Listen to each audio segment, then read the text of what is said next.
like I normally do. It's like a security blanket. When I realized I'm not drinking coffee right now. I'm doing a Sakara detox thing, and or their level 2 detox, and I'm in love with it, but it's rough. Like, what is it? What would we say? Caffeine withdrawal is a real thing. The last 2 days, the headaches have been crazy. So, this is me without caffeine. Hi, good morning, everyone. Thank you all for your support on the podcast. It's been an amazing journey, and I've now interviewed 10 women, amazing women, that I can't wait to share all their stories with you. So, thank you for following me on that journey, for all the support and downloading the episodes, subscribing and commenting and liking and all of that. I see it all, and I'm just so unbelievably grateful that it's not just the support for the podcast, but really for these stories. I think it's important. I think it's important to showcase stories that I don't think normally get the spotlight, because there's so many amazing women out there that aren't just in the spotlight.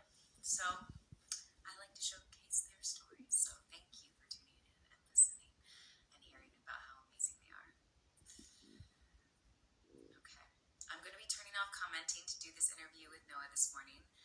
And then we can turn it on at the end again if there's any questions that are coming through. I'm going to go and skim through some of these things right now. Yes, no caffeine. Thank you. Listen, and the sound, by the way, too. No one has been too harsh about the sound, but the sound for the first 3 episodes was really a struggle.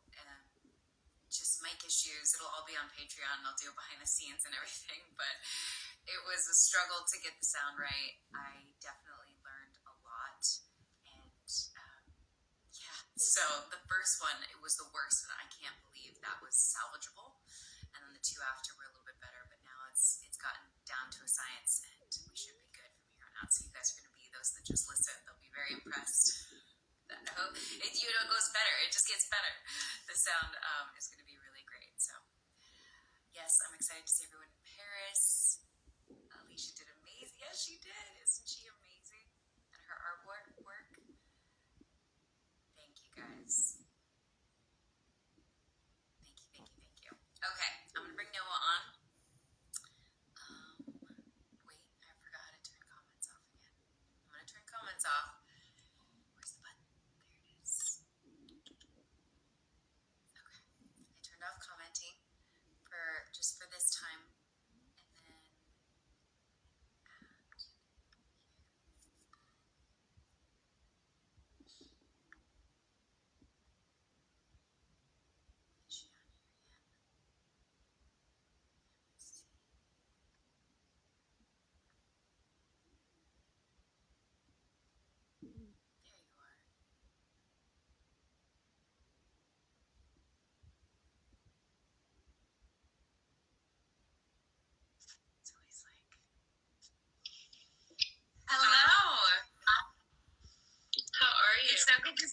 I'm good. How are you? I'm good. I'm nervous. Why? I'm excited, but I am nervous. Yeah, it's a sensitive issue, but I'm really excited to talk about it, and I'm very grateful to you for bringing me on and giving me the opportunity to talk about it. Of course, happy to. And of course, anything that you're uncomfortable talking about, don't feel like you have to answer every question. If there's something that you're like, I don't feel comfortable with that, then just say that. Yeah, of course. I don't want you to ever feel like. No. By the way, I'm a pretty open person about it because I feel like no one talks about it. So honestly, I will answer as much as I can without being too exposing. Perfect, and thank you for that. Thank you for wanting to talk about it. Yeah. Is there a slight delay or an echo on your end? Not like a tiny bit. Just a tiny bit. I'm hearing something. Maybe it'll go away. Do you wanna? I think it's okay. I'm like checking to see if we don't have the comments on, so I can't tell if anyone else is hearing it but me. Hold on, let me see. See if anyone is hearing it. Okay. I think we just go for it. If you're not hearing it, I don't hear anything. let me sign sign you off and sign you right back on just as a test to see if it'll go away. Okay. So send that thing, the request again. Okay. Okay, let me. Oh shit! How do I do this again? I have no idea, girl. Wait, that's this. No. Can I leave? Oh, I don't know. Can you? Oh, someone sent a message saying there is an echo. Okay, good. Okay, what if I leave the live and then join the live again? Okay, try that. Okay. It's always technical. Always a technical difficulty. Okay, I'll give it a second.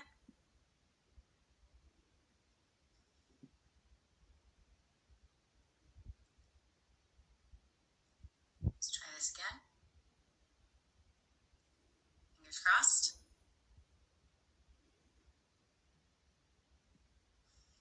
Okay. Okay. Is that better? I think that's better. I hope so. Yeah, I don't hear an echo anymore. Okay, good. Okay, good. It's funny because like I'm in my dorm right now and the walls are so thin, so people on either side of me are getting a free OCD pep talk. It's good. Hey, listen, there's people out there that probably need to hear about this. There's a lot of people I think that need to hear about this, or to just probably not feel alone. I think someone the other day, they actually wanted this to be kept private, but they actually divulged to me that like when they went through a really traumatic experience, what ended up happening is they actually became severely OCD as like a coping mechanism. So it's interesting. It's already brought conversations up in my life. So I think it's very brave of you to talk about it, and I think admirable of you to talk about it. So, did you have anything you wanted to start with, or did you want me to go right into questions? So, I mean, I worked alongside my therapist to kind of, I wrote down everything I wanted to say. I have like an intro and then just like basic information, and then I wanted to talk about my personal history. Yeah. But really, like whatever you want to do works for me. So no, you take the stage and you lead it how you were wanting to, and then I'll listen. And if any of these questions weren't answered, then I'll chime in. That people ask, then I'll chime in and ask those questions. But I think you take. Please pause me. Please pause me if you like have a question or something. Okay. Also, if you personally have any questions. Okay. But yeah, the thing I want to start by saying is I'm obviously not a medical professional. Everything I say is my own personal experience and conversations I've had with psychologists and psychiatrists and other people with OCD. The first thing I want to address is like the misconception about it. It's not really portrayed in the media at all. It's really portrayed as, you know, a disorder where you need to be super organized and super clean, and that's it. And that really dismisses like the severity and complexity of it. It's taken years off of my life. It's a lot more complex than just feeling like the need to be clean. The World Health Organization actually listed it as one of the top 10 most debilitating disorders out there. So I think most people don't realize like how debilitating it is on a daily basis. I didn't realize that. I didn't know that at all. Okay. Continue. Yeah, a lot of people will be like, oh, I'm so OCD about that. And it's like, if you're saying that, you don't actually know what it means. And I'm at fault for that, so I'll even say that. I'm 100% at fault for saying that sometimes with my own life and not understanding it fully. So I'm going to call myself out on this one. Yeah. So no, you're going to educate me too about not saying that. Yeah. So what it stands for is, I have my iPad here. Sorry if I'm like looking. No, I do the same thing. Always. So what it stands for is obsessive compulsive disorder. The obsessions are like repeated unwanted thoughts and fears, and then the compulsions are like behaviors or actions that you take to kind of like decrease the stress and anxiety that comes from having those thoughts and fears. And the thing is that like we all have intrusive thoughts, right? Like we all have unwanted, random, weird thoughts. Like you're driving down the highway and you like cross a bridge and you're like, what if I just like drove off the side? Like we've all had stuff like that. Maybe not that exact one. But the thing is that with people with OCD, they're unable to dismiss it, and it becomes like all encompassing. It becomes all you can think about for hours, days, weeks, months. Like it really takes all of your brain space, and you're kind of caught in this loop, and it's the only thing you can think about. And then compared with that are the compulsions. So like, if you had the intrusive thought, like, oh, like if you ran over a pothole, for example, and you have the intrusive thought, what if that was a person? What if I just ran over a person? Like your brain goes there, and then do you start going, that might have been a person? Like, do you actually start thinking? Oh, wow. Yeah. And then you like know rationally, like that's not what happened. Yeah. But like I've gone back to check. Like I've gone back and I'm like, because it's so convincing and I can't move on with my life until I make sure that I didn't harm somebody. So I did want to talk about the science behind it a little bit because I find it really interesting. It is an imbalance of serotonin. So it is a chemical imbalance. Would that be a chemical or hormonal? Chemical. Okay. So serotonin is a neurotransmitter that's released by neurons. Basically what happens is once neurotransmitters are used in the brain, they are taken back up into the neurons. So it's called reuptake. I heard of this. Yeah. Okay. So the reason that SSRIs, which are selective serotonin reuptake inhibitors, are the medications that are given to people with OCD is because it essentially extends the reuptake time and makes it take longer for it to be taken back up so that it is kind of swimming around in the brain for longer. You're getting that serotonin that you're essentially, what is the word I'm thinking of? You don't have enough of, basically, or you're right. It's taken up way too fast, and your brain kind of can't use it, and so somehow, I don't know all the science of it, but somehow that causes these loops in your head, and this need for control and to do something to alleviate that stress. But it's interesting that you said that you know that rationally you're like, obviously I didn't do that, but that it won't let you move past it unless you go and check. Because it's it's almost like two minds at the same time. So actually, that is probably the most frustrating part of it. It's like rationally, I know, like I used to have this intrusive thought, and I'll get into the themes a little bit, but I used to have this thought that if I didn't go downstairs in the middle of the night and drink orange juice, my whole family would die. Okay? Like, where does that come from? And when did that start? How old were you when that happened? I was like 9 years old. Yeah. And did you know where that came from? Nope. I knew, I'll get into it, but I knew like my brain started to get very intense and I started to have all these thoughts, all these completely random, like weird, specific thoughts, like if you don't go drink orange juice, your parents are going to die. And I felt that responsibility. And it felt like, listen, I understood it was so ridiculous and absurd and like it didn't make any sense, but the consequences didn't feel worth like risking it, right? Yeah. So it was like, you know what? I'll just go do it, and that's the compulsion to kind of alleviate the stress. So yeah, I'm gonna talk about the themes, but yeah, it's really weird. It's got to be so, like you said, debilitating to have, but also it's fascinating the way you're explaining it, and so my brain just wants to understand it even more. But the positive, I guess, would be that because they know it's this one chemical imbalance, do you feel a significant difference with the SSRIs? Do you feel like they fix? 100%. Okay. 100%. Yes. I mean, when I first went on them, honest answer, I don't know where I would be without them. And medication is 100% a tool. Therapy is also a huge thing, which I'll talk about. But yeah, I don't I was going crazy, truly. And I was 9-10 years old. Like I was little, and it was really lonely, and it was really scary. And like anyone who goes through that process, it's scary. But for someone that young, it was really scary to deal with that. How did your parents handle that? How did they? Can I come back to that? Yes, of course. Okay, I'm gonna stop asking questions now. No, I appreciate it. I just want to talk a little bit more about like how it manifests, and then I'll talk about my personal experience. Okay, so there are a lot of like themes, they're called like OCD themes, and I'm not gonna cover all of them.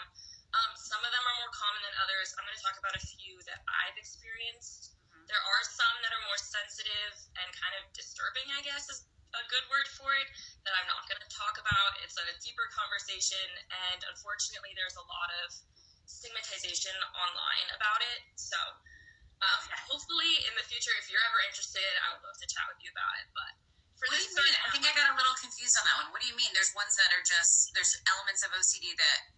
It's just like we all, like a lot of the thoughts that people with OCD have are disturbing to us. Got it. Okay. Like, because it's ego dystonic, basically meaning that it's the opposite of what you want, what you value. Okay. So if I have an intrusive thought about, like, what if I ran that person over, it doesn't mean I'm a violent person. It means I don't want to be a violent person. And, like, that's just an example, but there are themes that are, like violence and sex and stuff like that are more disturbing to the public, and, like, people aren't ready to accept that it's, like, not what we actually want. It's what we're afraid of wanting. It's just misunderstood. Okay. Yeah. So, like, you've been saying that, I'm saying too much, but, like, yeah, it's really just misunderstood, and people aren't ready to accept that. But I would love to have more conversations in the future about it. I would love that too. I find that fascinating. Yeah, so there is contamination OCD, which is one of the themes, which is the fear of, like, germs and being harmed or harming others. Yep. I definitely have this. The compulsions are, like, constantly washing your hands, avoiding people or places. Like, the number of social events I've missed out on just because I'm so scared of, like, getting sick is, like, ridiculous. Constant mental calculations. Like, when my OCD was really bad, when I was, like, 10 or 11, I was constantly tracking, like, who touched what, and it was just, like, taking up all of my mental space. So if someone touched, you know, the bathroom door, and then touched the fridge handle, and then touched the plastic bag, and then I touched that before I was eating, I would have to wash my hands in between all those steps. So that's like the debilitating aspect of it. Like, it really takes up all your mental space and, like, time. Like, it's time consuming. Yeah, and you're not able to use that mental space for other things, like what you're saying. So yeah. Right. Yeah. So there's, like, checking OCD, which I kind of mentioned before, which is, like, the repetitive behaviors to prevent harm. So, like, I would sneak downstairs and, like, drink orange juice because I felt like my parents would get hurt if I did it. And, like, again, so ridiculous. I understood that rationally, but it didn't feel worth risking. And I actually told my parents, I don't know how we got into this conversation, but I was talking to them over the weekend, and I told them that. And they were like, what? Like, they had no idea. That you were doing that. They knew I was going downstairs and drinking orange juice. They thought I was being a bad kid and, like, sneaking it at night. No. I had no idea. Wow. So it's kind of funny because, like, they just had no idea. And I didn't tell them because if I told them, it also felt like I was risking them getting hurt. Like, it had to be something that I bared alone. And, you know, that's very stressful, obviously. But there's, like, false memory OCD, which convinces you did something bad and, like, forgot about it, like running someone over, or, like, I don't know. That's the best example I can think of right now. It's a strong one. No, that makes sense. Like, I feel like we've all had that thought where we, like, hit something and we're like, what if that was a person? I don't think I've ever thought person, but I definitely thought I'd, like, hit something that I wasn't supposed to hit. Absolutely. Okay, like, was that a problem? Was that a thing? No, it's not just you. I'm sure there's a ton of other people. I'm just trying to think if I've ever had that exact thought. Not to make you feel like that's... No, it's okay. Like, just to be clear, like, I think I was just thinking of, like, have I ever thought that? I was like, I don't know if I've thought that one.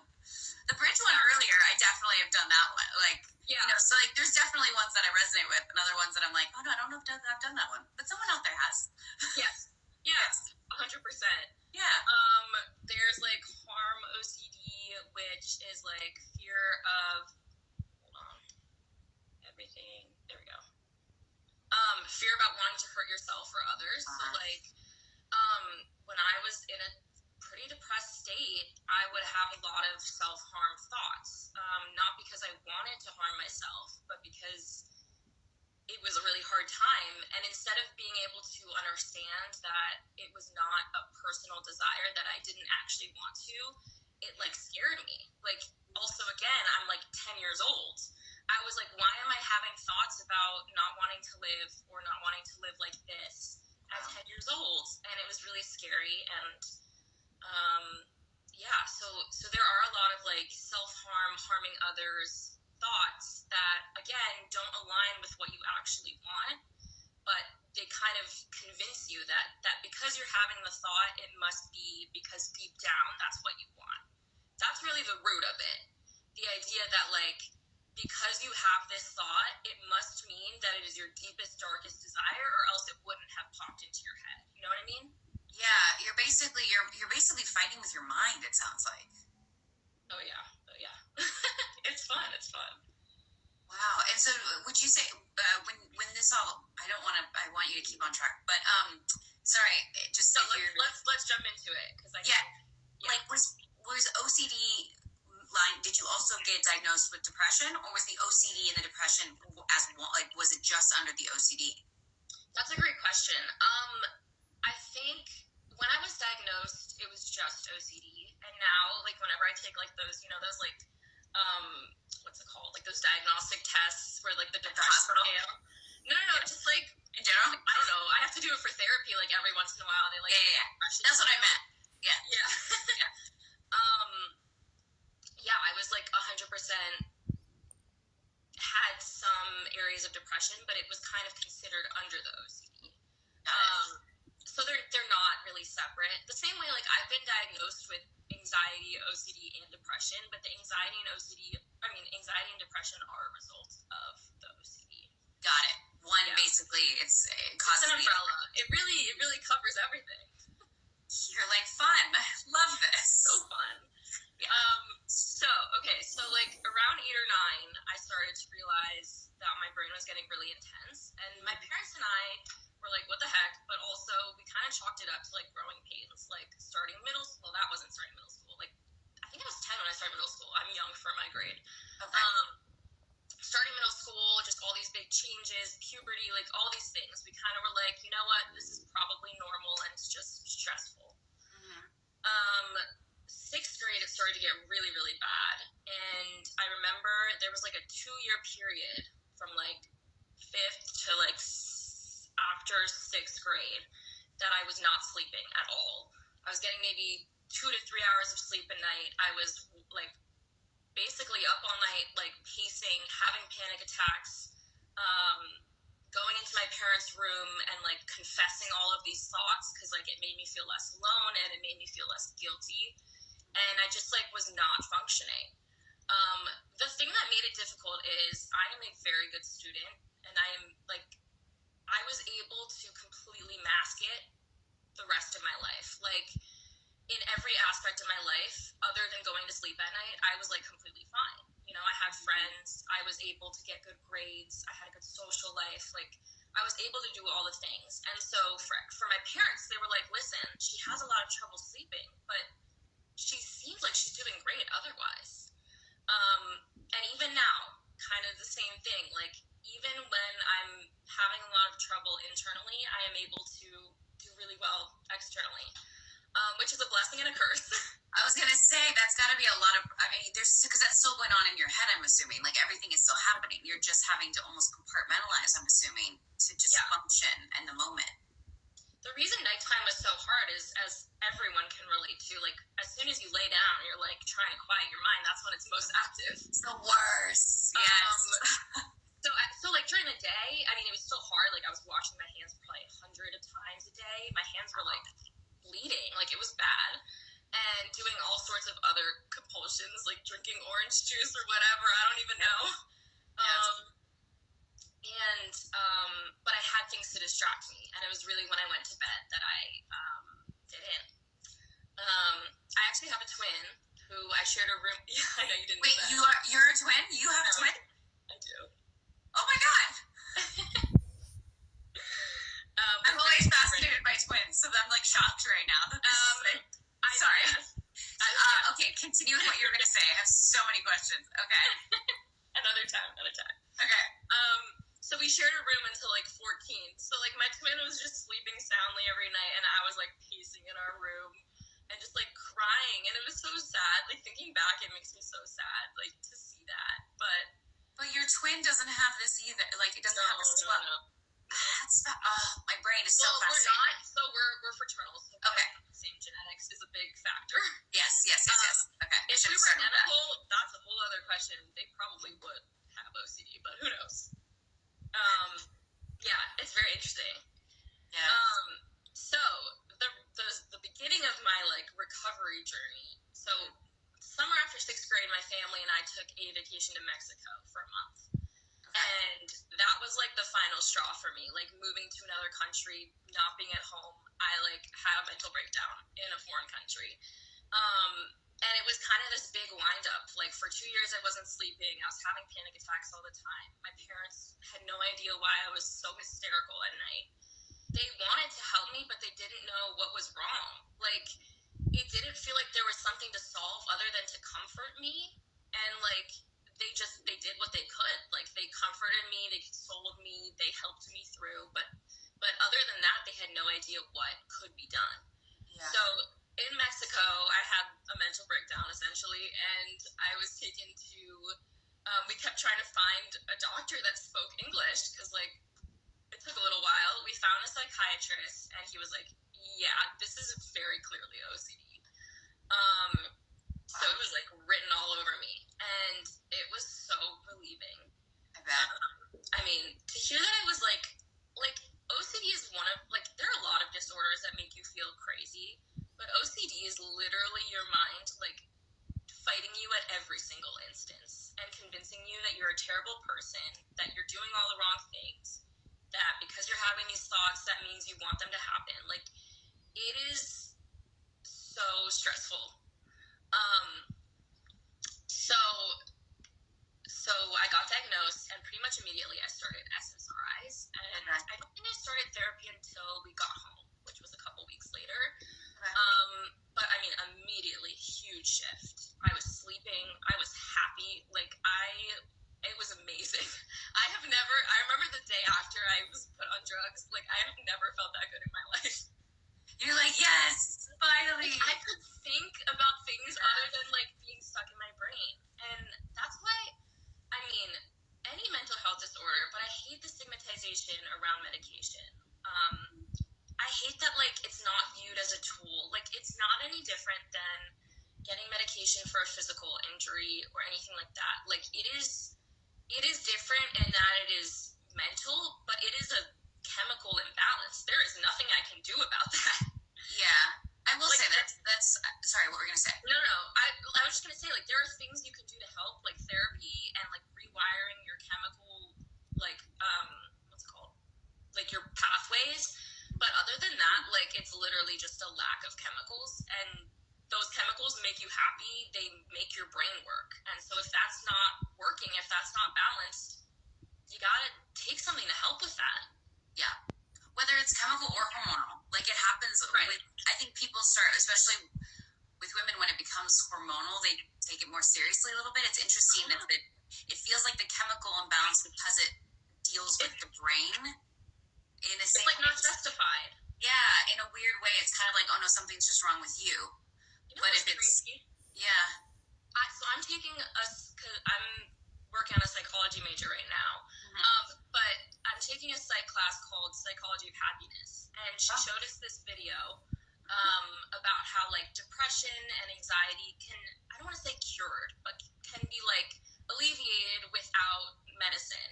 And I was like, okay, like there is some truth in that. They can't 100% get all the way there without medication, but like for some people you don't need medication. Yeah.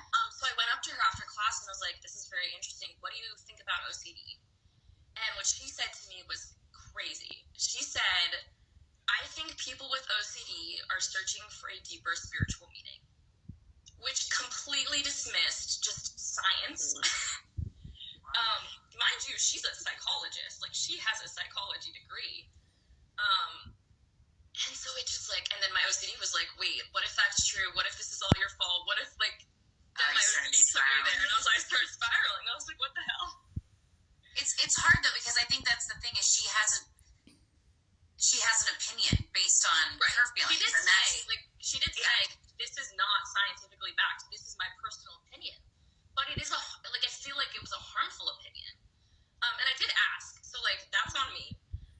But it did make me spiral because I was like, listen, is there something? Because it kind of makes me feel like there's something wrong with me, and that like I'm not living life as I need to be or as I want to be, and it kind of, you know what I mean? Like it kind of puts it on me instead of being like science shows us it is a chemical imbalance that causes these loops.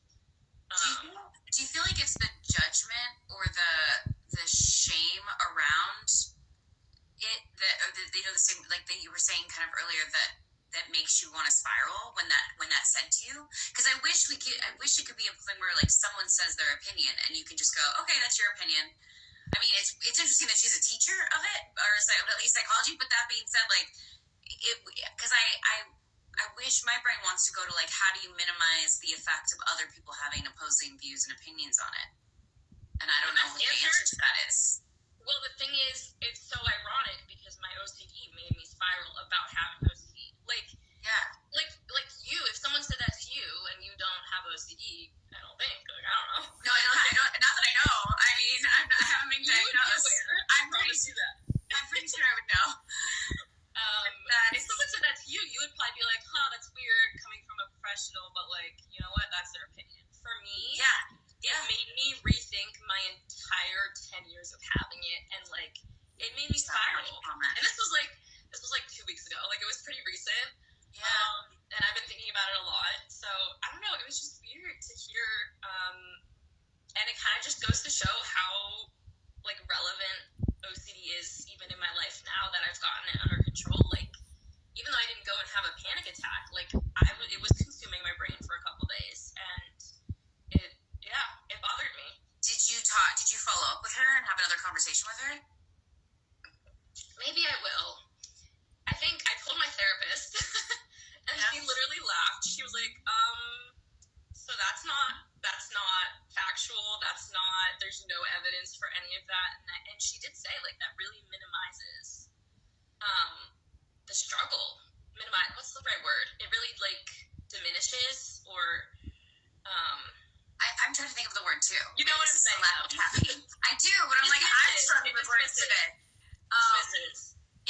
But it dismisses it and also minimizes it 100%. Yeah, it just makes me feel like I have it because it's something I'm doing wrong instead of like genetics and, you know, environment and really those are the things that cause any like anxiety, depression, like all of these things are a mixture of genetics, upbringing, environment, like all those things. And like you said, it's a chemical imbalance. Yeah. Like, it's not something you can just say, let me flip a switch and turn this off. It sounds like it's something that it's a chemical imbalance. Like you said, the science is there. The science is there. And I looked up, I started looking up, I went online and I was like, is there any evidence that people with OCD are having like, because she was like suggesting I was having like a midlife crisis or something. And I was like, was that? She said more. Like, she went into it. Oh. But it just like felt like if she's saying I'm looking for a spiritual, like deeper meaning, it felt like that was kind of saying I'm having like a crisis of identity. Like, that's how I interpreted it, at least. Yeah. Maybe that was just me, but like that's how I hear that. And so I look like also at age 9, do we think a 9-year-old was having a crisis, an identity crisis? So wait, no. This was a teacher at age 9. No. I'm sorry. Oh, I'm so confused. Sorry. Oh, at 9, you're saying that you were having because you've had this since you were 9. She was, right. Yes. Okay. Sorry. I was like, wait a second. Take me back. Is this the teacher you have now? Okay. This is the teacher I have now. Yes, it was 2 weeks ago. I'm caught up. Okay. I'm glad. Sorry, I'm like all over the place. No, you're not at all. I think my lack of caffeine might be a culprit too. I know, Danielle, you gotta get it together. This is why I'm not starting caffeine. Oh yeah, no. Once you do, but it always is good for me to get off of it for a while, and then I'll go back. I know I will, but it's good to stop. Okay, a lot of people use it. It's all good. Thank you. Okay, sorry. Back on track. So you haven't had a follow-up conversation, but it did make you spiral because she minimized and dismissed OCD and basically about you. Yes, I'm kind of shocked. I'm shocked that a teacher of all people had that approach, but it's interesting. I don't know. I have so many more questions to ask just about this person in general now, because I'm kind of like, is she just someone that doesn't believe in science at all? Because there is that train of thought as well. I've heard. No, I can't imagine so. She's a psychologist. I mean, I would not assume so, but it's just like for her to say that from a spiritual standpoint, like when she was saying it had to do with spirituality, it's kind of like, I wonder if she doesn't take the science seriously. Yeah, I don't know. I'm fascinated by that. I'm just fascinated by the statement. I'm fascinated by that. But that's not what we're here to talk about. We're not here to talk about her. We're here to talk about, continue on with your journey. I told myself I wouldn't bring it up, and then I was like, it's too interesting to not talk about. It is interesting. I have, it it brings up more questions. I also have questions. Yeah. Which I will not be asking, but it's fine. Let's see. Okay, so I got diagnosed. Life started to get better. I started going to therapy. The things that I personally struggled with a lot, again, were like contamination, OCD. So I was, again, having these fears about getting sick. My biggest fear, I have like really bad emetophobia. Do you know what that is? No. Okay, emetophobia is the fear of throwing up. No one likes it. Obviously, it's a very unpleasant experience, but it is like the most terrifying thing that could happen to me. And like, given that it's like a normal thing that happens, especially, oh my God, on college campuses, wow, it is stressful. Because you're afraid. What is the fear? What's behind the fear? Are you afraid of when it's going to happen, or if it's going to happen, or everything? Like all of it. Yeah. So, like all of it. Unfortunately, with my OCD, I have developed pretty bad IBS, which happens to a lot of people. I've developed high blood pressure, I've developed IBS, insomnia. Like, it has a lot of physical manifestations from just so many years of being so anxious. And the IBS makes me feel really nauseous a lot of the time. And because my biggest fear is throwing up, it's like, then it's a loop. Because then I'm like, well, I feel nauseous, so I'm probably going to throw up. And then I panic because that's my biggest fear. And then I get more nauseous. And then it's just like, it's so bad. I'm assuming, does it also flare up the IBS because of the anxiety? 100%, yeah. Okay. Oh my gosh. Yeah. Okay. Yeah. I'm saving my questions for later. I want to continue on your what you have planned. Yeah, the other things for me were a lot of the things that are like scary for 9-year-olds, and honestly everyone, but like especially at 9. So like drinking, drugs, sex, violence, self-harm. Those were a lot of the big themes for me, and I won't go into like specific thoughts I had, but like pretty much anything along those lines was very stressful for me to deal with, and it was also hard for me to talk to my therapist about, because again, at this age, like I hadn't had experience, like I understood that OCD was not what I really was thinking and wanted, but I didn't feel comfortable telling my therapist like my deepest, darkest thoughts. Like, they were so scary to me, and they felt so real that I was like, if I say it out loud, I'm manifesting it. And so I kept it to myself. And you're not going to get anywhere in therapy keeping things to yourself. Let's be very honest. Yeah. So I eventually, started opening up, and now I'm very open. I've had like, I'm on like therapist number 12, I think. Okay. Because I've had very bad luck. Not finding a good therapist, but keeping a good therapist. Somehow, like 9 out of 12 of them have either gotten pregnant and never came back, or switched insurance. So I've had like really good ones that I loved, and then immediately had to switch, and it's been really hard because, like, again, you're like, you kind of start over with every therapist. Like, you have to start from the beginning. Yep. They're not like talking to each other. You gotta put in the work. So I just started therapy like 5 weeks ago for the first time in 2 years. I think I was in 12th grade. I was in a really good place right before college, and I had decided she was switching insurance, so it was kind of a stopping point. Yeah. If she wasn't, I probably would have stayed, but because she was, and I was just tired of starting over, I was like, listen, let's try and see if I can manage. And I'm very pro therapy. I think everyone should be in therapy, but I kind of wanted to prove to myself, like, can I do this? Yeah. And for a while, it was all good, and then I moved into college, and wow, what a poor choice. I mean, who decides to like stop therapy at one of the biggest life transitions? Like, I don't know what I was thinking. No, don't do that to yourself though. But like, because honestly too, I get that when you're like, oh no, things are going great. Like, I don't need it right now, and I don't want to have to start from square one with a new person. So you were doing what felt right, and then of course, like, it backfired. It did backfire. But also, it just hits you, in the face. And you're like, oh, never mind. Okay. But the thing is you already have the tools to go, okay, I need to find a therapist. Like, you had those tools in your Yes, and I'm so lucky to have like really good healthcare, to have access to that. Because again, like same with medication, I feel so grateful because I don't know like where I would be without it. It's such an important tool, and I know there are people out there that just don't have access to those resources, which I know you kind of talked about with someone else you brought on, but it's hard, and I'm very grateful that I have it. But I was like, I don't have the energy to start over now, and so then like things kept getting more and more stressful, and all my symptoms were getting worse and worse, and only until recently I was like, okay, you need to just do it, and it'll suck at first, and then you'll be happy. And I love my new therapist; she's great, which is good. It's lucky, and she told me she's not going anywhere, so. You're like, please. Do you I have trust issues. No, understandable. Do you do in person or tele on the computer or the phone? Which one do you prefer? I do on the computer. Yeah. Okay. We can actually just go into like what does therapy look like, because there's like a specific kind of therapy for people with OCD. Oh, I didn't know that. Yeah.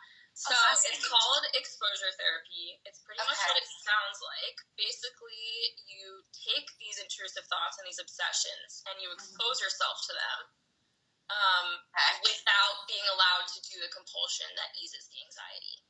So for someone with contamination OCD, that might be going and touching a toilet seat and not being allowed to wash your hands for 20 minutes. And like, that's disgusting for everyone. But for someone whose biggest fear that is like your body goes into fight or flight mode.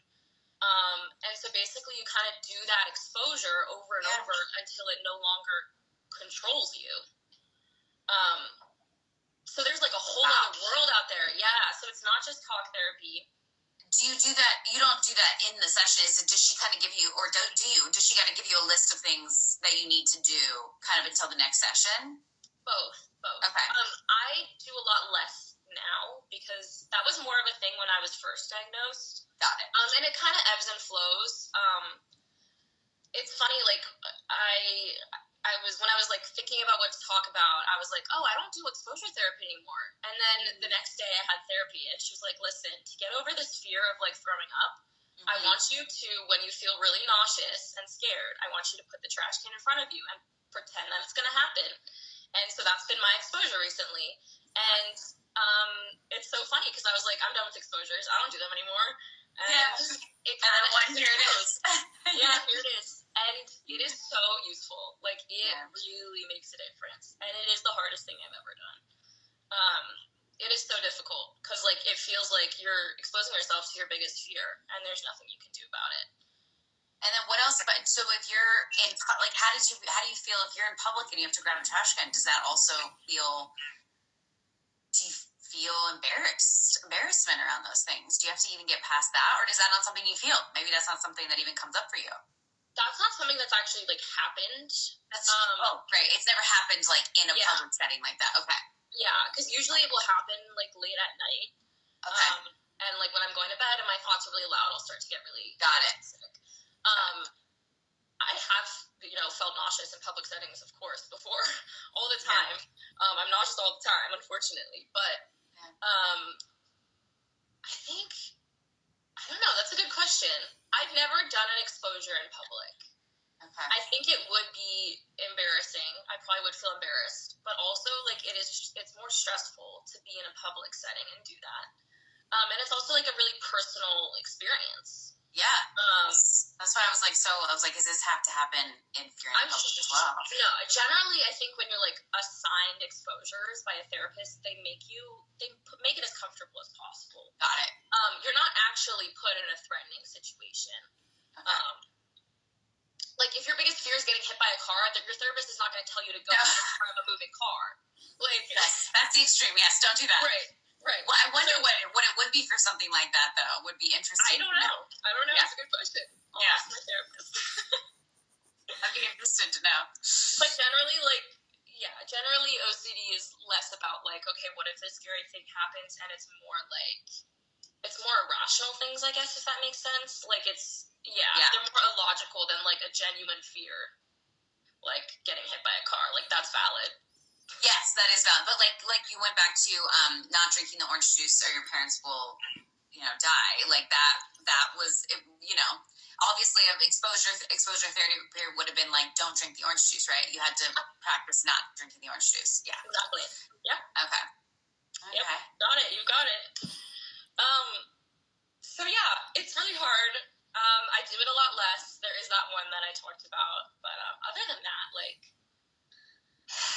it was more of a thing when I was younger. But I did want to talk about it because it's like such an interesting part of therapy, and it's like completely different than just like talk therapy. And the other thing too is that like therapists are not allowed to reassure you. So like the thing when I was going, having panic attacks every night and going to my parents' room and confessing, okay, what if, I had this bad thought and that means I'm a bad person? Like, what if that? And my parents would be like, that's ridiculous. Like, you're not a bad person. You're a great person. Just because you're worrying about it so much means you don't want it to happen. Like, that's the root of OCD. Because it disturbs you so much is the reason. Like, it's because you don't want it. If it didn't disturb you, you wouldn't care. Yeah. So they would, because they didn't know any better. They were like, listen, I just want to comfort my daughter. I want her to stop crying. I want her to feel safe. And when I got to therapy, they were like, yeah, you need to stop doing that. My parents were told, you need to stop comforting her. Or not comforting, but like reassuring. Yeah. You have to stop telling her that it's just a thought, or that, it doesn't mean anything. You can say, like, I'm going to sit here with you and you're safe, but you can't say, okay, that's like a stupid thought. It doesn't mean anything. It's your OCD. Like, and up to this day, they can't say it. Wow. And in therapy, if I say like a really distressing thought, my therapist will just sit there and go, okay, thanks for sharing. And I'm like, that's not what I want you to say. You want the reassurance, basically, yeah. But you can't. But why? It's so interesting. Why does the reassurance not help? Do they explain that? Yeah. So sorry, I forgot the very crucial part. The reason is because it reinforces the behavior for the next time. Wait, I'm back. Yeah. Sorry, yeah. I'm here. You're good. Did I pause? No, I have time limits set on social media. Oh no. On my phone, and so it reached the time limit for the day, and I was like, would you like another 15 minutes? And I was like, no, I need all day. Just give me all day. Sorry. No, you're fine. I was just saying, yes, that's a great question. I forgot the crucial part of it, which is it reinforces the behavior for the next time. So like the reassurance temporarily relieves the stress, but 10 minutes later I'm going back in their room and confessing again. So it just reinforces the behavior, and I become reliant on someone else's comfort instead of figuring out how to self-soothe. Solve it yourself, basically. Yeah. Okay. Wow. That's fascinating, though. It's also a love approach to it. Mm-hmm. It's like a tough love approach to it. Yes. Yes. I My hear parents, you. when they first heard that, they were like, "No, I don't want her to be stressed." Like, yeah. Because you feel like the result would be that it would make it worse, but I get what you're saying. It does in the moment. It does. Okay. It does, but in the long run, it really helps. Wow. Okay. Yeah. Okay. I think let's do some questions. Okay. I was like, let me see which ones. That was a lot. No, and thank you for all of that. I think I tried to stick. Some of the questions I'll forget that I thought of, but maybe they'll come back to me. Okay, we explained OCD. What was the first sign? We talked about the first sign and symptom was the orange juice in the middle of the night, right? Was that the first one that you can remember? That was the first intrusive thought, or first compulsion I remember. Yeah. And I remember being 8 years old and just stressing more than usual about random things. Got it. So honestly, the first sign is having a thought and not being able to let go of it, even if it wasn't causing me to do certain actions yet. That was kind of the first sign. That's what's hard though, because I feel like it happens to everyone. That's what I mean. How do you start to differentiate between just anxiety and overthinking? And then obviously, you're having when you have the compulsions, that takes it into a whole another category. But it's just interesting that I feel like do we all overthink and have anxiety to some extent? At least I think. It's when it completely takes over all your brain space. Like you can't do anything else. And I think also, yeah, like when you literally cannot have another thought. Okay. Like it's literally, like, the best I can explain it is like, you know, you have the thought period and then you start over. Like it's just on loop over and over. And like there were days where I like couldn't eat I couldn't eat enough because I was it's, you'll know. And if you don't yet, that's okay, and like you will eventually. But yeah, like it's hard because there is general anxiety about things, and then there's this more specialized version that can be a lot different and manifest in different ways. So it's a good question, but it is hard to tell. My question would be, how did they know that you had a deficiency? I can't hear you. I can't hear you. Am I frozen? Was I frozen? Okay, you weren't frozen. I couldn't hear you. Oh, I was just silent. How did they know you had a deficiency in serotonin? Was there a test that you took? No, I think it's just like a thing they know about people with OCD, and because it was so apparent that I had OCD, they were like, yeah. I wish they could run a test for that, just so you like basically when you run because that's what's interesting when you have a chemical or a hormonal imbalance. They know because they can run estrogen, testosterone, progesterone, like they can run those things. I wish they could do that with serotonin and dopamine, things like that. The test is put you on medication and see if it helps, I think. Which is not a good answer. Yeah. It's not a good answer. It's not satisfying, and it is stressful, and it's scary because, like, I personally am on too many medications for the side effects of my OCD, like for my IBS and high blood pressure and insomnia. And, like, I want to be on as few medications as possible because they just give you more side effects. And it's just, like, it's not good to be on so many medications unless you absolutely have to. Yeah. So it's hard. Like, if I could not be on an SSRI, I would love to do that. And maybe at some point in my life, I'll be able to. I hope so. But also, I am very hard on myself. Personally, I have internalized a lot of that, like, what I was saying before about the stigmatization of, you know, mental health issues. Like, I will tell everyone else, you know, there is no problem with you needing some extra help. But I do not have that self-compassion for myself, unfortunately. And it's something I'm working on. I know it's very common. But yeah, for some reason, it's okay for everyone else, not okay for me. Yes, I always like that book, Self-Compassion by Kristen Neff. I'm literally researching her right now. Yeah, no, that book changed my life. So yeah, self-compassion is an important one because you shouldn't also be sitting there being like, it almost feels like you do have a little bit of shame around being on an SSRI because you're afraid of how people judge you for it. Is what I'm hearing. Would that be accurate? Yeah, there's also that element of like, it's like a deep question, but like, if I need this medication to be happy and to be myself, then who am I without it? Like, am I not myself because I'm on a medication that makes me feel better? Is my true self the one without any of this extra help? And that's like a whole other conversation. But which is interesting. No, it's just like that is the element that I'm like, am I living authentically because I need some extra help with brain chemicals? Yeah, which just makes sense why the teacher also makes you go into such a spiral, because it also sounds like it's something that obviously you're in your own mind or like, what if I wasn't on this? Am I? And so that you almost took it as like, if she's right, then I'm wrong and I've been doing everything wrong. Yeah, exactly. So I was kind of yeah. My gosh, I hope that me saying that doesn't make you. No. Okay. No, I like it because you worded exactly my thought process. Like it was stressful for a reason, because like my biggest fear, other than like throwing up, obviously, but my like actual biggest fear is being a bad person, not being lovable. Like like come back to Maya Bishop, but like not being lovable and spreading harm instead of joy.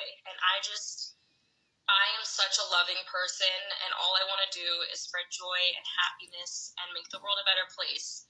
And so when my OCD convinces me that I am all the opposite things, it's very distressing. Yeah.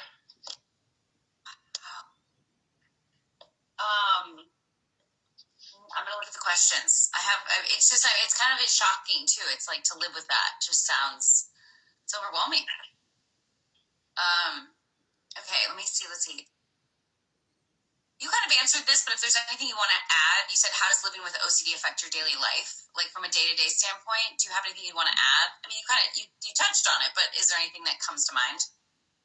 I think it looks very different from what it did when I was first diagnosed. Now, I don't, like, for example, I don't wash my hands all the time. You know, I wash my hands probably more than most people just because I'm, like, cleanly. But, like... That reminds me of the question I had. Yes. Yeah. Yeah. Like, okay, so, like, there's a compulsion that, like, I still can't shake just because it's become habit. But, like, I will turn the faucet on and off with, like, my pinky finger of my left hand because it is my least used finger. And so I'll, like, turn it on and off. And because, like, when my OCD was really bad, it was like, okay, that's where germs are going to be, and they're not on any of your other fingers. And now it's just habit, and, like, I can't shake it. I don't even notice that I'm doing it. And people are like, like, what are you doing? I'm like, listen. But like, daily now, it's more stresses about college, figuring out who I am, what I want. I've switched majors, and it's been very difficult. Again, a whole other conversation. But, like, just kind of that, like, big central question. I have a lot more anxiety than the average person about it. And it feels like the end of the world. But it's a lot less of, like, the same sort of intrusive thoughts that I used to have. Like, it does change with time, and it evolves with the stage you are in life. Okay. That was the question. How did you manage during the pandemic? Oh, my God. I had a mental breakdown. Okay. I was okay for the part where we were home. The transition back into society was really hard for me. I remember my family went to a family bar mitzvah, and it was before vaccines, but, like, we were all socially distanced, and we were outside, and it was, like, before people were vaccinated, but I was so stressed. Like, I literally started crying at the, dinner table, and I was like, I can't do this. Like, it was so stressful for me.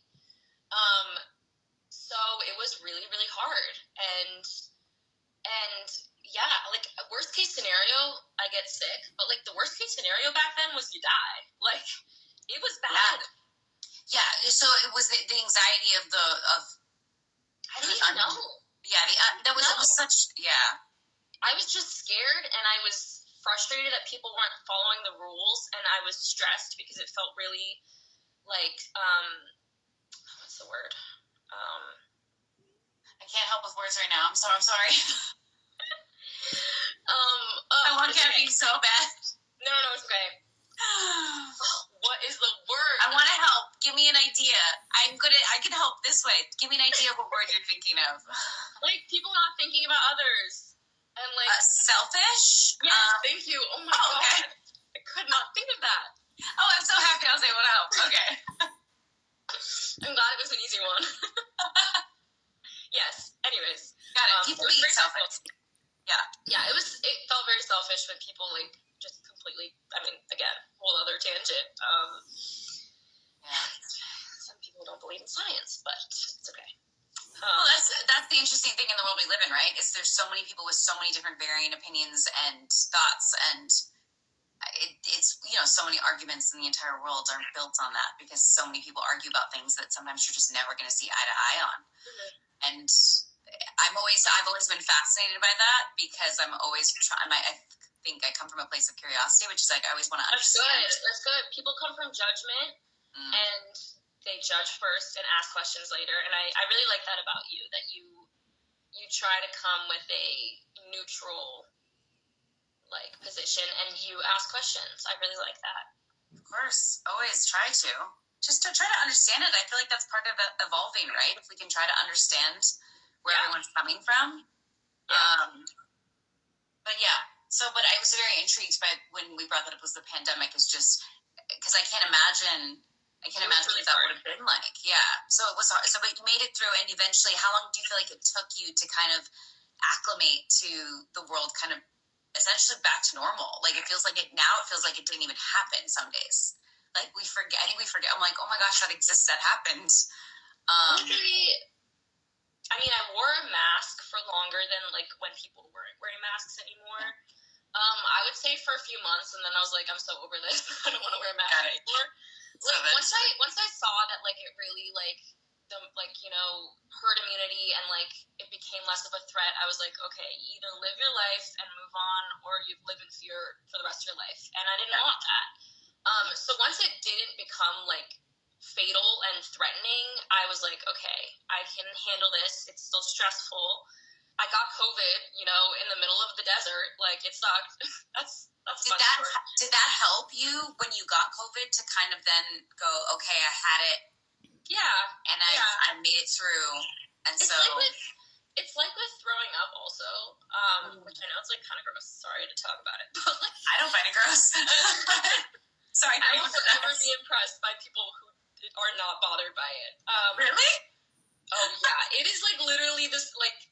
I can't. It hurts to talk about, but like it's an exposure of some sense for me to talk about it more.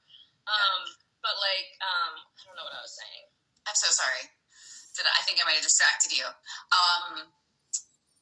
We were talking about when you got COVID. I got sick. My family and I traveled to Montana for the first time over the summer. It was a lot of fun. I got like sun poisoning, I think. Like my body was just too much. We did a bunch of really hard hikes, eat a lot of fried food. Like it was.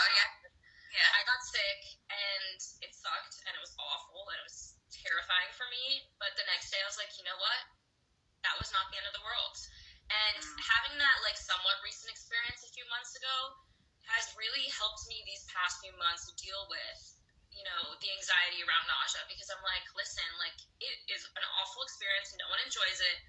But you didn't die, you were okay, it lasted a few hours, and then you were okay. And, like, I used that to help me. And some other things, I'm sure there was a question about, like, what do I do to... Let me see. I'm sure it's here, but definitely if you... yes. Oh, here's one. What are your top 3 grounding techniques? Okay. Yeah, so... I know, like, people are tired of, like, hearing this, but deep breaths. For sure. Something I love the deep breaths. Yeah.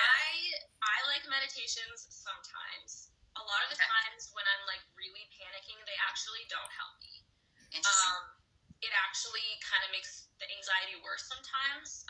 And that's kind of like a personal thing. Because I feel like when I'm, that scene where Maya is like listening to the meditation and she's like, oh yeah. It's like, shut up. Like, you're not helping. Trust me. I also will say, and not that this is like me saying that you'll get there eventually, because meditation is not for everyone, but I 100% was like that when I first started meditation. I was like, shut up. But like my therapist was like, just keep trying. It'll take some time. And by like the 10th time, I was like, oh. Hopefully, I do need to practice it more when I'm like not in an active state of panic, because you need to build yes. Yes, I can see that. But I really only do it when I'm like actively panicking, and then it doesn't help. Yes, so, which makes sense for me, because I have such a sensitive nervous system, and I like usually get really nauseous when I'm stressed. Ice packs. I really like ice packs. On the back of my neck or on my forehead, it shocks your nervous system, and it kind of forces you to be present. And I really like that. I might use that. Yeah. Okay. It really, I mean, it's like, if you could take an ice bath, great. Like, do a cold plunge. But I love cold plunges, too, so I was like, oh. You're crazy. In LA, I feel like we do all the things here. We're like, oh, cryotherapy, cold plunges, meditation. Like, we just feels like we do it all. But if you don't have access to all of that, an ice pack really helps me. And it helps with the nausea, too, like cold water, 100%. Oh. Always helps. Like ice cold water. Don't drink room temperature water, cold water. Again, it kind of shocks your nervous system. And then for me personally, I love animals more than anything. My favorite activity when I'm like panicking is to look at animal photos on my phone. That's great. I'll go through my camera roll and look at all my photography and look at all the goofy animal photos. And it always helps. So find something for you personally. Maybe that's looking at animal photos, or maybe it's something else that, like, really at your core you love so much. And it doesn't solve the problem, but it does force your heart rate to slow. It forces you to, like, kind of get out of that state of panic. And yeah, those are my top 3. What was the one? I heard 2. What was the third? Did I miss the third? Breathing. Sorry. It's always a good one. Going for a walk. Sometimes I just need to move. Last weekend I went home for the weekend and I had a panic attack and I was really nauseous, and I literally went for a walk at 2 a.m. around my neighborhood, and I knocked on my parents' door. I'm like, just so you know, something, like, I'm leaving the house. I'm going for a walk. And I went for a walk. Oh, you know what? Also, hot showers. I love hot showers. Those extremes, either cold or hot. Yeah. Okay. I don't know. It's just like, I don't know. Yeah, it's just like it forces your nervous system to focus on something else. Yeah. Or like even a fidget, or like something spiky. Fidgets are great. Like, yeah. Like, touch something spiky and distract yourself. Like, don't hurt yourself. No, I was going to say, don't injure yourself. But okay, let me see what else we answered that one.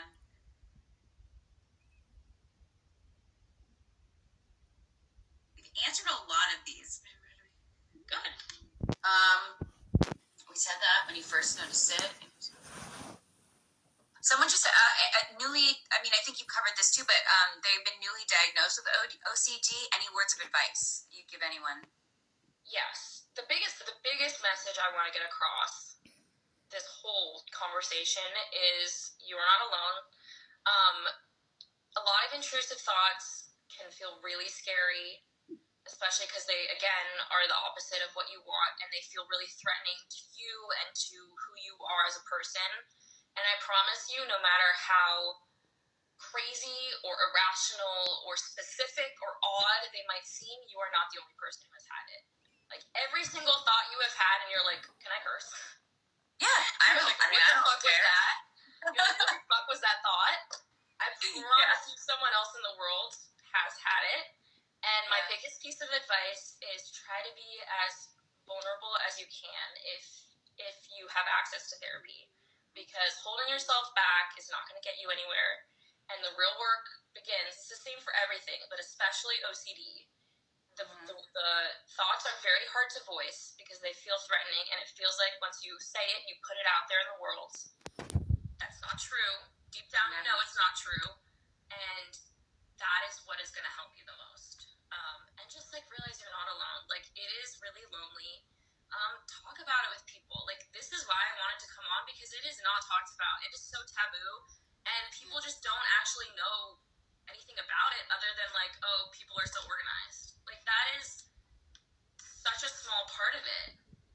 Are you someone who's very organized, though? Is that a part of it, or do you not think you're that unorganized person? I've never been a person who, like, has arranged my colored pencil. Like, okay. I'm generally a clean person, and I like to live in a clean space, but I have never, and it is an experience that some people have. Like, that is a compulsion that some people with OCD will have. Like, they'll have to turn the lights on and off a certain number of times, or do certain repetitive behaviors because it just eases the anxiety.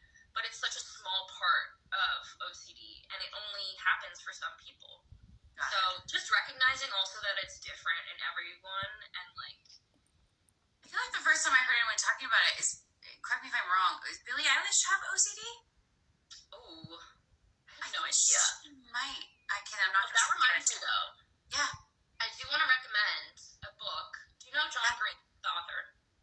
John Green? Yeah. I don't. No. Oh, really? I thought he was great. Okay. I'm like, I need to search this now, though. I'm looking it up. Yes, John Green. Keep going. The book Turtles All the Way Down. And people, once she posts this, let me know in the comments if you read it. But they came out with a movie. It's about. I've seen the cover of this, so I've definitely seen this book. But I've never read it. Movie, and I'm usually, like, a book person and will recommend the book, but I actually recommend the movie more. I saw it a few weeks ago, and it was shocking, and I felt so seen. I recommend the movie more because seeing all the visuals and like hearing it and seeing it and having all those components that you don't get from the book was very powerful. And she experiences contamination OCD. So like there's a scene where she like has a panic attack and literally drinks hand sanitizer to kill the the the virus that she thinks she has. So it's like the movie is very visually intense, and I felt so seen, even though that's only a small part of my OCD. It's the most accurate representation I've seen out there. So highly recommend it. Read the book too. Is the movie by the same name? I'm just trying to figure that out too. Yes. It's all the way down. I think it's on HBO or Hulu. Okay, I see the book. I just didn't see the movie anywhere, but I'll look that up too. Yeah, I'm fascinated by that. It made me think of something. What was the thought I had just now? Anyways, it's gone. I think I was just gonna say that yes, representation does matter. It's such a huge part of it. When you don't feel alone, I think it really, because I think that's part of the thing that I can't speak for everyone in the world, but I feel like when I talk to a lot of people, some of our biggest fears is loneliness. It's feeling alone or not having a purpose, and it just feels like that loneliness factor can really be minimized if we just start talking to people. And if you can't talk to people, is it a therapist? Is it a journal? Is it something that you can get those thoughts out so you feel less alone in them? 100%. And I would love for this to be part of a bigger project for me to I don't know how it would work, but I would love to talk about it more in the future. And if I plan on getting a psych degree, and I plan on hopefully becoming a therapist maybe, but I hope that we can start building more platforms to discuss it. And loneliness is a huge factor, and that's why the thing I'm saying to everyone on this is, no matter how crazy your brain is telling you you are not the only one who has had that thought. I promise. Your therapist will not judge you. It is their job. They have heard crazier things. Tell them, because it will lift a weight off your chest, and that is when the real work can begin. Yeah, that relief from just getting it out instead of it constantly being in your head. I feel I can't really, obviously, on the same level of this, but I feel like in regards to just in depression or anxiety and things, that's why I'm always an advocate of journaling, because I'm like, I just need to get it out now. Because I struggle with talking to people. I can talk to my therapist, but I struggle with talking about my feelings and emotions to just even my friends or family. So journaling and therapy has always been my go-to, because I'm like, I just have to get it, what's in here, out. 100%. Yeah. 100%. I used to journal when my OCD was really bad. I used to journal every night. And sometimes it helped, sometimes it didn't. The thing is, with journaling, it doesn't feel like enough for me, in the sense that I'm kind of seeking that reassurance. Even now, I'm seeking, even if my therapist doesn't tell me, okay, you're not a bad person or whatever, just her knowing and continuing to work with me is enough reassurance that I'm not a bad person. You know what I mean? Yeah. Just writing it down in a journal is not enough for me. And maybe that's something I need to work on. No, but it's great that it just sounds like you need that. Correct me if I'm wrong. What I'm hearing is you need that non-judgmental person to just hear you and basically see them not be like, what? Oh my God, that's Right. At least you're not getting the reassurance, but you're also not getting someone tell you you're it seems like. Again, if your therapist was truly concerned for your safety or others, they would say something. They would, yes. So they have to. Yeah. So it is reassurance in that sense, even though it's not. God. I just looked at the time. I'm talking for an hour and 15 minutes. We got into it. No. Finish your sentence. So I didn't mean that, and then I'm going to look through if there's any other questions, and then we should wrap it up. Done. I answered it. No, there's nothing. I didn't mean to. I was shocked at the time because what was the question? I don't remember. I don't remember either. Okay. I think we were just talking. We kind of finished that sentence of therapists. Yeah. Obviously, if there is something wrong, they would say something. I think we kind of did cover it all. I'm not seeing anything that stands out as a brand new question.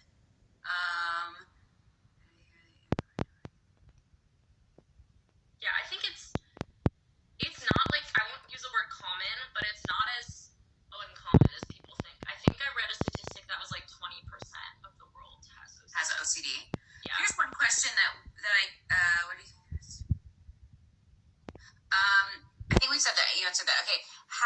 how best can I support a family member with OCD was something, I mean, you kind of touched on it with your parents, but someone asked that. I think that's the only thing we really didn't cover.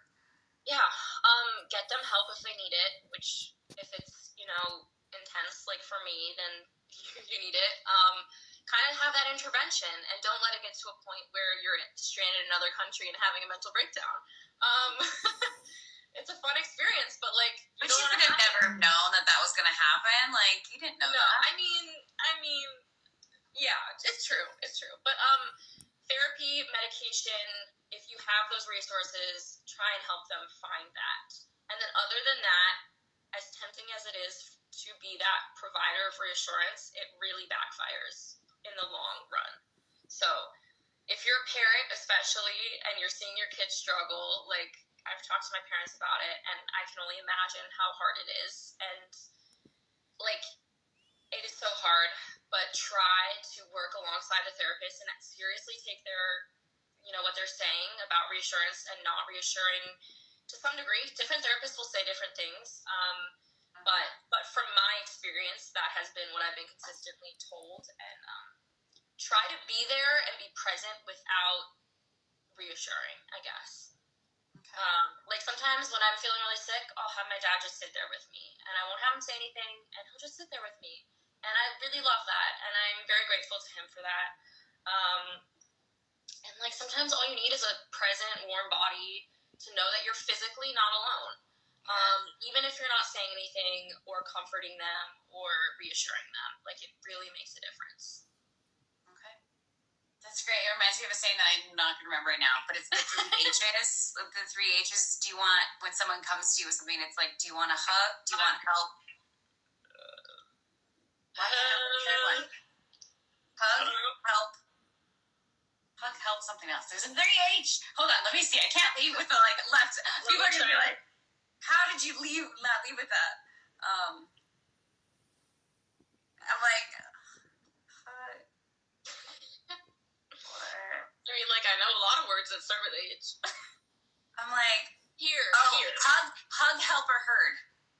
Yeah. And I always loved that when I heard it. Now, obviously it's different, but I just feel like sometimes too, just starting from that, like you're saying your dad just sitting there, or, being heard, just like you need to say it out loud and don't reassure me, or help, if you can help me find somebody that'll help me, whether it's a therapist or something or medication. So I just kind of, it resonated with me in regards to it really encompasses it all. Like, if you can provide therapy and medication, it makes a huge difference. Might not work for you. That might not be the solution. Just be there. And be, it makes a big difference. Shout out to my dad for This was an absolutely wonderful conversation. Obviously, so wonderful that I completely lost track of time. Thank you for your vulnerability and your openness to talk about this. I think this probably resonated with a lot of people. I hope so. And even if it resonated with one that needs help, like that's what matters. So, so thank you so much. No, it was so great to talk to you. It was so great to see you. And best of luck with your studies. And until next time. Yes. Take care of yourself. I am. Okay. It's all good. Okay. Thank you so much. I really am really grateful for this. And I'm glad you learned something. I know, again, there's a lot to talk about, and I'm always open to talking about it in the future. So. Okay. I would love to hear it as the journey goes on. I'm sure there's going to be another time to really kind of update. Oh, yeah. All the chapters. But yeah, biggest thing to leave everyone with is you're not alone.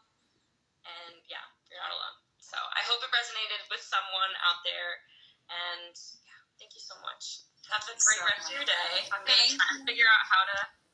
It's okay. I think I can do it now. Okay. I'll just end it. It's perfect. So I think I just press this. I know. At least you get it. Like the technology sometimes. I mean, I think I can